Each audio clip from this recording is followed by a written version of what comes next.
first book, which came out in 1998, was How You Play the Game.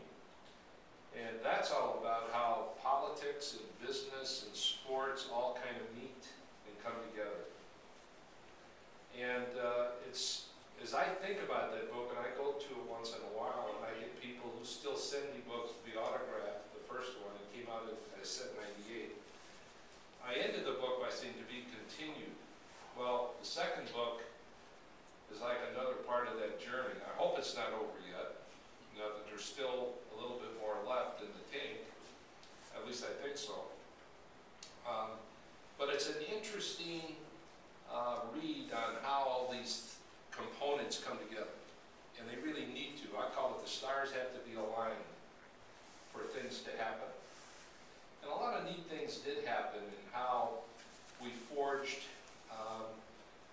new partnerships. A good example was the city and the Suns ownership when I was able to put a group together to buy the Suns after having managed them. I coached a couple times in the early years.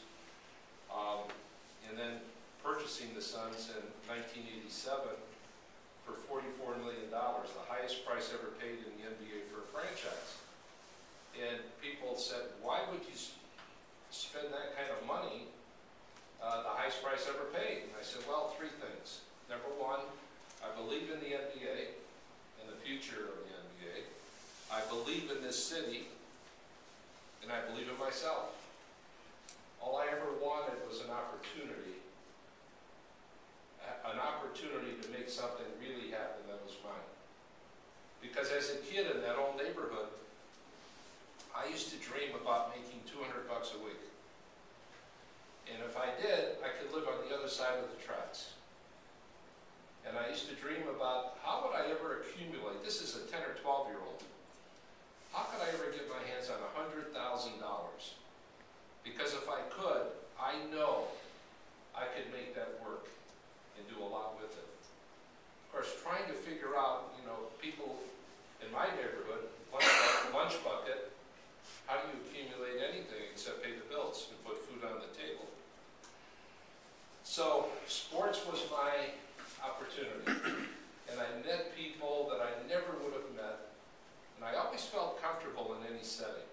Didn't matter how much money, didn't matter what side of the town they came from. For me, the equalizer was the playing court, the field. And that's what kind of prompted me once I got the opportunity to do something with it.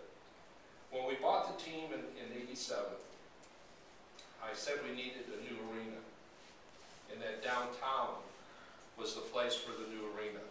I've always looked at myself as an urban guy, and I believe that the synergy that could be developed, or a beginning for a downtown, could start with that arena. Well, APS had already started their project, and so that was one anchor.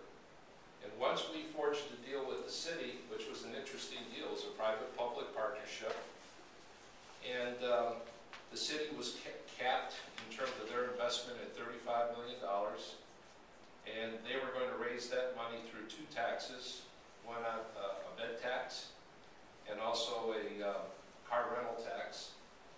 And we were putting in the other $35 million. We thought it might cost $70 million to build an arena, which is silly. By the way, today, what you see in the form of an arena, you could not redo for $450. That's what that's worth today. The interesting thing is, we were on the hook for all the overage, which was a total of $110 million. It was the best buy in the country, arenas, stadiums, best bang for the buck. The stars were aligned, back to that line. The contractors needed work, the bids came in extremely low, and we did that whole project, land, hard cost, soft cost, for $110 million. We didn't wait very long, because about 7 years later we said, we're going to do some other things to the building. We put another 70 into it. So for $180 million, we have this great building in downtown Phoenix. People said, not safe, it's not lighted. In the first event, I was standing on my balcony watching people. This is a long time ago. This is 1992. In downtown, didn't look like it does today.